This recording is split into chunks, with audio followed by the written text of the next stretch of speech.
Olá, amigos do Capital Projects Podcast. Estamos aqui iniciando mais uma série especial, dessa vez gravada diretamente do Seminário Internacional de Gestão de Projetos do PMI São Paulo. Essa série, com apoio da Planisware e da Prosperi, vai trazer novas entrevistas. Vamos falar aqui com ilustres convidados. Então eu espero que você acompanhe aqui toda essa série, mais uma no Capital Projects Podcast. Vamos juntos?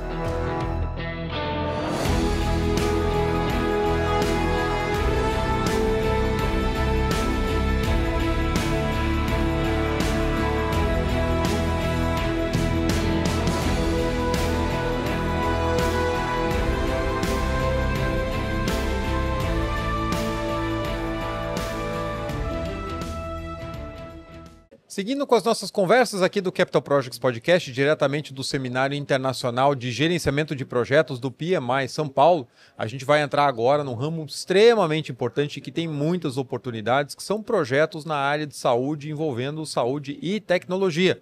E para isso eu tenho o prazer de receber aqui Hélio Osmo. Ele é conselheiro consultivo formado no Board Academy, dedicado a conselhos de startups na área de saúde, seja Medtechs, Biotechs e Deep Biotechs. É coordenador do Conselho Empresarial da Saúde, curso da Board Academy dedicado para formar conselheiros na área de saúde, tem 35 anos de experiência em medicina farmacêutica, é diretor médico científico na startup canadense Network Immunology. Nessa startup ele lidera o desenvolvimento de novos medicamentos, uma plataforma de anticorpos monoclonais para doenças imunológicas.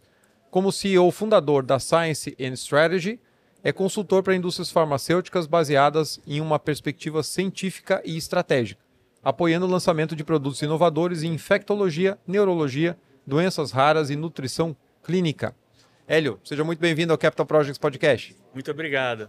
Obrigado. Prazer te receber aqui, dentro do Seminário Internacional de Gestão de Projetos. Você acabou de sair do painel falando de Healthcare 4.0, que foi muito interessante. E para a gente começar a nossa conversa aqui, eu gostaria que você contextualizasse um pouquinho o que é o Healthcare 4.0 e quais são os pilares que sustentam essa transformação no setor da saúde. Bom, todos nós estamos vivenciando um desenvolvimento muito rápido no conhecimento científico relacionado à saúde, a tratamento de doenças ou terapias, acompanhamento, tratamento de doenças em si. E essa transformação é uma transformação que não vai parar. Tá? Então, nós estamos começando a conviver com várias tecnologias que estão ao alcance da nossa mão. O paciente está se beneficiando disso, não só dentro de clínicas, de hospitais, de consultórios, mas fora delas. O paciente cuida de si usando um celular, fazendo controle da sua saúde, controle do seu estado físico. Ele passa a mensagem para o seu médico, para o seu terapeuta. Ele de lá do consultório, ele controla a pressão do paciente, a glicemia, o sono, enfim, todos esses dados, e isso foi uma transformação recente. E o que a gente entende no Healthcare 4.0 é que essas transformações, que a gente pode dizer que são radicais, elas vão continuar acontecendo e de forma cada vez mais rápida. Por quê? Porque o conhecimento científico ele é democrático. O paciente ele tem acesso à informação de que essas melhorias estão acontecendo. E ele vai se tornando cada vez mais exigente. Combinado a isso, o fato de que ele está envelhecendo, ele está mais preocupado com a sua saúde, e não só os mais idosos, mas os mais jovens também, cada vez querendo se cuidar mais, controle de peso, atividade física, enfim. Existe essa conscientização da busca de uma saúde melhor. E isso vem sido acompanhado de perto e também motivado pelas descobertas que têm acontecido na área da saúde. Bacana. E como é que esses conceitos impactam o planejamento e a execução de projetos ligados à área da saúde? Porque a tecnologia entrando de maneira tão rápida e, como você falou, as transformações acontecendo a cada dia, como a gente pode gerar projetos melhores, trazendo o melhor uso dessa tecnologia para aquilo que está sendo implantado? Bom, em primeiro lugar, eu queria dizer que o gerente de projeto, ele vai estar cada vez mais envolvido na área da saúde, porque a saúde ela vai crescer cada vez mais em termos de importância e nos próximos 10 anos ela vai representar uma parcela muito grande do PIB, não só no Brasil como nos outros países. Então, indubitavelmente, o gerente de projetos vai cair na mão dele a execução de alguns projetos relacionados à saúde, seja a montagem, a criação de novos serviços num determinado hospital, por exemplo, exemplificando, um determinado hospital no interior de São Paulo recebeu uma proposta do governo de que ele precisa montar um serviço de oncologia. Então, o gerente de projetos, ele vai ser chamado e vai dizer, olha, em 1 ano eu preciso ter um serviço de oncologia dentro desse hospital. Aí o gerente de projetos, o que ele precisa saber? Ele precisa conhecer a jornada do paciente da oncologia, como ele navega dentro de um serviço de saúde, ele precisa conhecer os custos que envolvem todas as tecnologias que estão relacionadas a isso. O paciente vai fazer quimioterapia, radioterapia, vai fazer outros tipos de terapia que exijam a montagem de sessões específicas para o tratamento do paciente oncológico. Ele vai precisar conhecer a regulação, como que a Anvisa vai permitir que esse serviço funcione. Ele vai ter que planejar, que a Anvisa vai ter que vistoriar esse serviço antes dele começar a trabalhar, e que isso pode levar meses, e ele precisa contar com essa questão nesse prazo. Eventualmente, exigências da Anvisa vão exigir que o serviço recém-montado passe por modificações, e isso daqui também. Por isso que é importante que o gerente de projetos conheça a regulação, né? E não só tudo isso, mas também como fazer as coisas dentro do que a Anvisa regula, né? E, finalmente, conhecer como funciona o sistema de saúde, entender no ambiente onde ele está realizando esse projeto, qual que é a importância para aquela região do projeto que ele está fazendo, né? Se, de repente, é um projeto que não tem tanta importância assim, ele vai pode sofrer consequências de um corte de verba qualquer, porque o hospital teve custos adicionais em algum outro setor e eles precisam tirar dinheiro de algum lugar, ou se aquele projeto é fundamental para que no próximo ano esse serviço esteja em funcionamento, senão o governo não vai pagar aquilo que o hospital está planejando ter daqui a um ano. Então, ou seja, todo esse ambiente ele precisa ser entendido pelo gerente de projetos. Bacana. Eu lembro até que eu entrevistei aqui já uma arquiteta, a Clarissa, que trabalhou comigo, e ela falou sobre neuroarquitetura, e ela inclusive citou questões de projeto, de design, né, que trazem um conforto maior no caso de hospitais, né, clínicas, assim, como deixar como o ambiente pode ser mais confortável para o paciente pensando na jornada.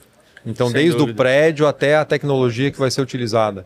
Exatamente, ambientes específicos para crianças, né? Por exemplo, hoje em dia é muito comum você vai num laboratório colher uma amostra de sangue para um determinado exame, e você vê que tem uma sala que parece um jardim da infância, para deixar as crianças mais tranquilas, né? Elas vão receber uma agulha para retirar uma amostra, ela vai passar por um momento de estresse, então tem que ter todo esse ambiente, tirar ela daquele ambiente frio, né, de uma sala de espera. E mesmo dentro de hospitais, né? Por exemplo, um tempo atrás eu fui na Dinamarca.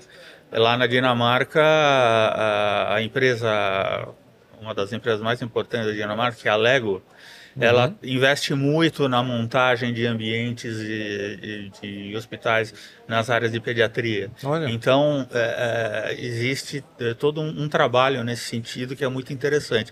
Por outro lado, também em terapias intensivas, né, você deixar aquele ambiente de guerra, né, que a pessoa está submetida para receber tem um clima mais adequado para aquele paciente, né?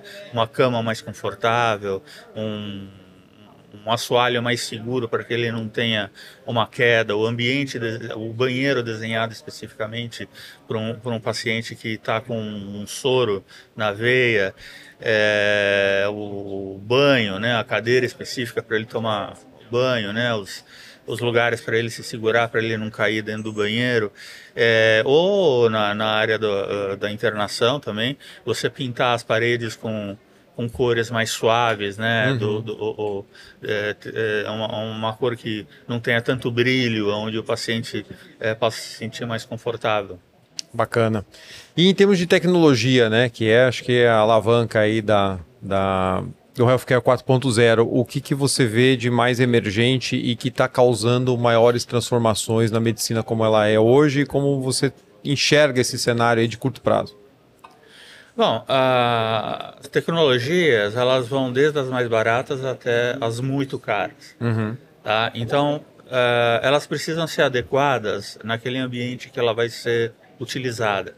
Então, por exemplo, se você montar uma sala de ressonância magnética, ela precisa estar prevendo que aquela sala tem que ter paredes especiais, ela tem que ter um local onde o paciente possa se preparar para ser submetido a esse exame. Às vezes o paciente tem problemas de claustrofobia porque vai passar por esse exame. Qual que é o preparo que se dá para esse tipo de paciente? As pessoas, né, que vão tratar desse paciente, elas precisam estar confortáveis para poder trabalhar de maneira adequada, né? Se a pessoa está dentro da salinha manipulando o aparelho, qual que é a luz que tem que ter essa sala para que ele possa olhar os aparelhos e tenha maior nitidez, como que ele vai sentar, que tipo de ambiente ele tem que ter, o ar-condicionado, né? O aparelho ele precisa estar num ambiente de temperatura relativamente fria, né? Entre 8 e 10 graus, e por outro lado a pessoa que vai estar manipulando esse aparelho, ele também não pode sofrer por causa do frio, ele tem que estar num ambiente um pouco melhor. Então, enfim, todos esses detalhes que vão acompanhando você. O gerente de projetos, ele precisa entender aquele ambiente e não se limitar na parte da hidráulica, da elétrica. O espaço ele precisa ser adequado, né? O tamanho da abertura da porta para que você possa entrar uma maca, né? E assim, o próprio assoalho ele precisa ser adequado para que ele possa ser limpo de maneira mais prática, né? Não pode ter rodapé, enfim, todos esses detalhes que um gerente de projeto na área da saúde ele precisa estar atento. Bacana. E com o advento que nós vemos aí, tanto e principalmente num congresso como esse, de inteligência artificial, Big Data, a gente estava conversando um pouquinho antes, né? Como a medicina ela pode produzir dados estruturados de uma maneira muito rápida, assim, em quantidade muito grande. Você tem pessoas passando pelos mesmos protocolos, às vezes milhares de pessoas ao mesmo tempo. E se você puder fazer um bom uso dessa informação com as novas ferramentas tecnológicas, isso de repente pode nos levar a um avanço, né, dentro dos tratamentos. Como é que você enxerga isso? Não, hoje em dia um ambiente de saúde ele só é eficiente se ele segue protocolos pré-definidos, né? Então você precisa fazer tudo de maneira organizada, os processos tem que estar tudo organizado, as pessoas precisam estar bem treinadas e o aproveitamento de dados dentro da área da saúde, ele precisa estar mais direcionado. Hoje em dia, você tem tonelada de dados e às vezes você não sabe usar esses dados a favor do paciente. Então, você precisa saber extrair esses dados para tirar conclusões que possam beneficiar o ambiente da saúde de maneira mais pragmática e que possa o paciente, no final do dia, ser o grande beneficiário disso. Bacana. E hoje tem surgido soluções que estão ajudando a resolver esse problema? Sim, sem dúvida, né? Existem soluções maravilhosas, né? Tem a cirurgia robótica, tem as tecnologias chegando em lugares remotos Uhum. através de canais de internet de alta qualidade, onde você pode, um médico pode avaliar um paciente ou até mesmo fazer um procedimento remoto a longa distância, ou orientar alguém em relação a como fazer um procedimento. E tudo isso está baseado na evolução da tecnologia e a coisa não para, né? Então, desde a parte de diagnóstico, né, você tem diagnósticos mais precisos e mais rápidos, você tem terapias que são individualizadas, você pode planejar o tratamento de um paciente a longo prazo de maneira muito bem calculada, que traga menor efeitos colaterais aos pacientes, né, onde você possa utilizar os melhores recursos naquele momento para aquele paciente. Então, tudo isso só tende a evoluir e, com certeza, você vai ter aumento de custos imediatos, mas você vai ter melhorias a longo prazo, onde o paciente vai ser o maior beneficiário. Tratamentos muito mais eficientes, né, que vão se beneficiar da tecnologia para ser mais individualizado, como você falou, e ao mesmo tempo mais adequados para aquela situação bem específica. Exato, exato. A tendência na medicina é que todos os tratamentos sejam individualizados, né? Que tudo você vai avaliar o paciente, tratar ele conforme a etnia dele, né? Conforme o lugar onde ele mora. Você vai avaliar toda a genealogia dele para ver quais são os riscos que ele tem para ter determinadas doenças, se você vai ser mais invasivo, menos invasivo, né? Então, nós sabemos que existe um determinado tipo de câncer de mama que ele é genético. Então, você pode identificar isso no paciente e avaliar se naquele momento é melhor que a paciente faça algum tipo de procedimento invasivo para que ela não venha a ter esse tipo de câncer. Né? Ou então reduzir fatores de risco conforme os hábitos do paciente. Né? Então, por exemplo, na região sul, onde existe o consumo do chimarrão, existe uma maior prevalência de câncer de esôfago e câncer de língua, câncer de lábio. Quer dizer, nessa região, os pacientes vão ser melhor avaliados nesse sentido, para que você possa fazer um diagnóstico precoce e que evite que ele chegue num estágio onde você não consiga mais estar trazendo algum benefício para ele. Bacana. E com base na sua experiência internacional, né, o que você vê de avanços lá fora e aqui no Brasil? Como é que nós estamos? A gente está investindo o suficiente? Estamos acompanhando o ritmo internacional ou a gente tem aí uns degraus a mais para galgar?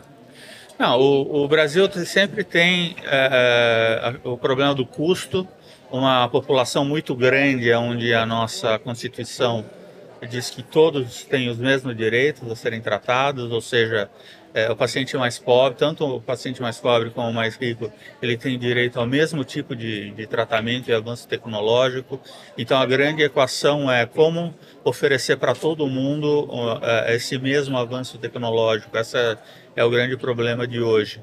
E, bom, o conhecimento científico, ele tem evoluído muito rapidamente, porque as pesquisas, elas têm recebido um grande investimento dos próprios governos, né, como Inglaterra, Estados Unidos, hubs de tecnologia como Israel, Coreia do Sul, todos eles cada dia descobrindo novos benefícios, novos tratamentos, novas curas, e que à medida que você vai conhecendo, você vai querer ter acesso.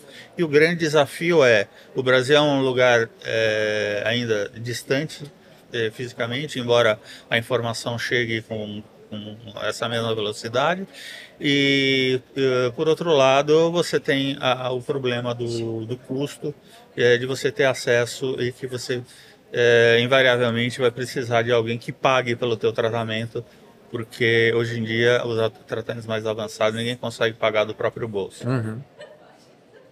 E em relação à parte dos times multidisciplinares, né? A gente tem, como você comentou, profissionais que vão trabalhar com a parte de infraestrutura, que tem que ter essa visão holística em relação aos requisitos. Você tem várias restrições, é um setor altamente regulado por razões óbvias, condições que você precisa atender e, ao mesmo tempo, tecnologias emergentes que tem que fazer parte desse projeto. Então, você tem ali a área técnica de saúde, você tem uma área técnica de infraestrutura, você tem uma área de tecnologia. Como conseguir, com base na sua experiência, assim, que boas práticas a gente pode colocar aqui para trabalhar bem com equipes multidisciplinares que são tão especialistas, cada uma no seu setor, mas para trabalhar em conjunto e trazer projetos melhores?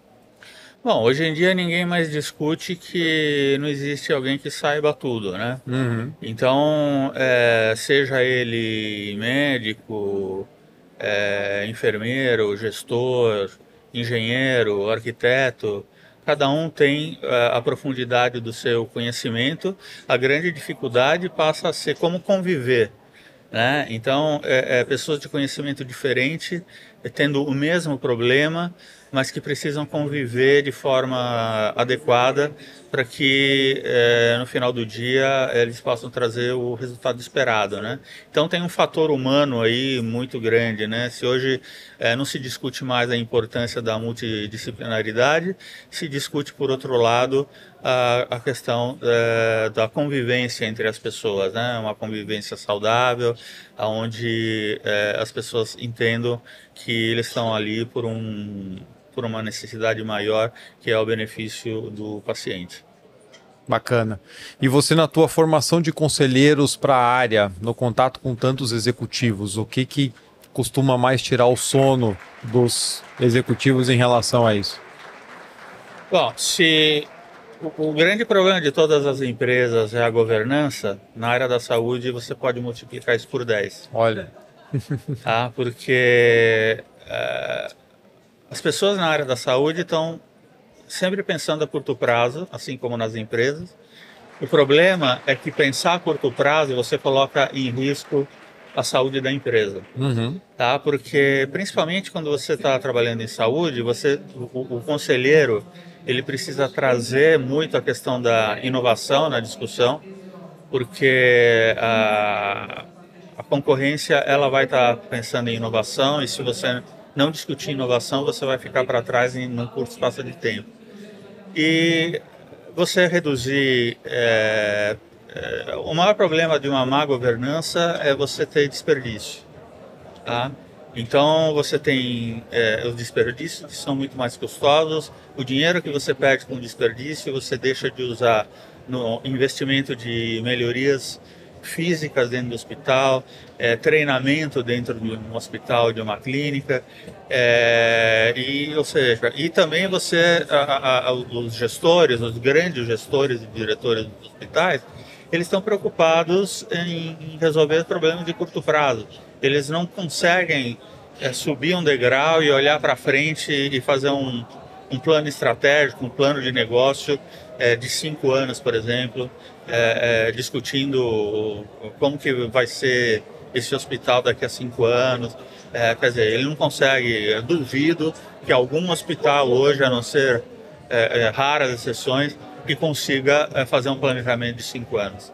E a gente vê tanto essa questão de governança, inclusive para projetos de capital, que a gente fala tanto aqui no canal, né? Decisões de curto prazo para resolver o problema desse ano, que às vezes colocam em xeque os benefícios do projeto lá na frente.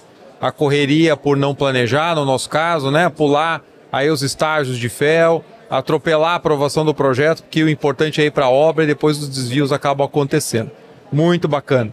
Em outro ponto que eu acho que é uma grande oportunidade, eu tenho uma filha de 6 anos, a Gabriela, que assim, ela morre de medo de médico, ela morre de medo. Então, o dia que tiver alguma tecnologia que ajude ela a tomar uma vacina sem virar uma guerra, para mim já vai ser um grande avanço, porque ela começa a sofrer na véspera. Se ela souber que ela está indo, a última vacina que ela tomou, e eu e minha esposa, a gente foi pegar ela mais cedo na escola, porque o posto fechava antes do horário dela sair, e a gente não contou nada, foi ele meio que raptou ela na escola, Quando chegou na frente do posto que ela olhou, já começou a choradeira. Se a gente tivesse falado antes, hoje no final do dia nós vamos te buscar mais cedo para tomar vacina, eu acho que nem ia para a escola. Então aí tem um grande campo de avanço. A criança é muito engraçada. Bom, mas a má notícia que eu tenho para te dar é que as vacinas elas estão evoluindo muito. Tá? Então, nós vamos passar a vida toda tomando vacina. Que bom. Tá? Em qualquer fase da vida, para prevenir doenças, inclusive para prevenir câncer. Olha só. Tá? Então, as vacinas estão evoluindo muito rapidamente, o conhecimento da prevenção de doenças acontece muito rapidamente. Hoje em dia, elas são mais concentradas nos primeiros anos de vida e na idade mais avançada, acima de 60 anos. Mas, com certeza, vacinas vão fazer parte daqui para frente da nossa rotina. Nós vamos tomar todo ano a vacina contra a gripe, nós vamos tomar uma vacina atualizada do Covid, nós vamos tomar vacinas para outras doenças infecciosas, para não permitir que elas retornem, dengue. Então, essa é a má notícia. De algum jeito vou ter que achar para a Gabriela não espernear tanto na hora de ir para o médico ou ir para o postinho de saúde. Muito boa a nossa conversa aqui, muito bom te receber no Capital Projects Podcast. Eu sempre peço para o convidado, né, com base na sua experiência, principalmente você que tem, né, toda a sua experiência executiva e em trabalhos muito fortes na área de saúde, o que você deixa de dicas para o profissional que está nos assistindo, nos escutando aqui no Capital Projects Podcast? Bom, eu vou repetir aquilo que eu já falei, né?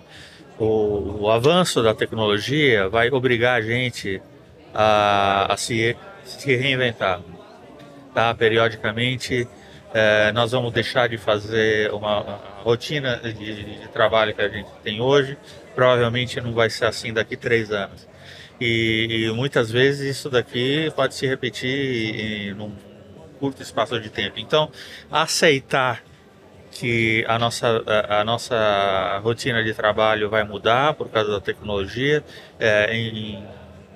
isso em benefício maior que é o do paciente, entender que a nossa vida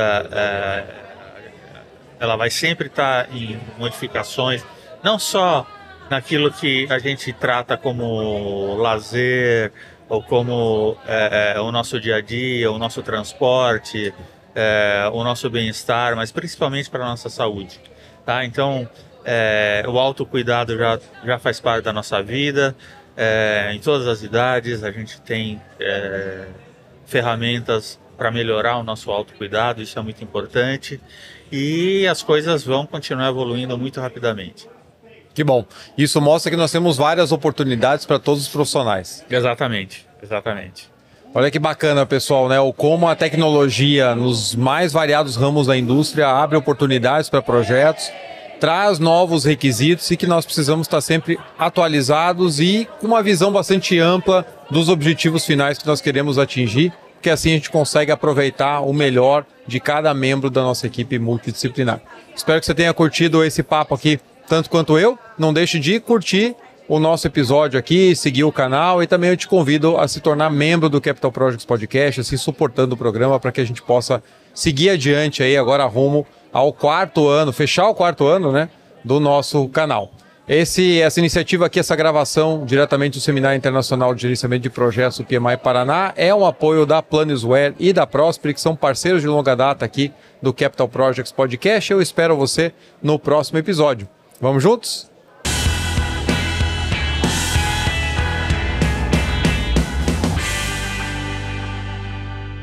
Gostou do que ouviu hoje? Então não perca a chance de se inscrever no nosso canal e ter acesso a mais conteúdos como esse. E se inscreva também na nossa Masterclass exclusiva, onde você vai aprender na prática como aplicar a metodologia FEL nos seus projetos. Eu te espero lá!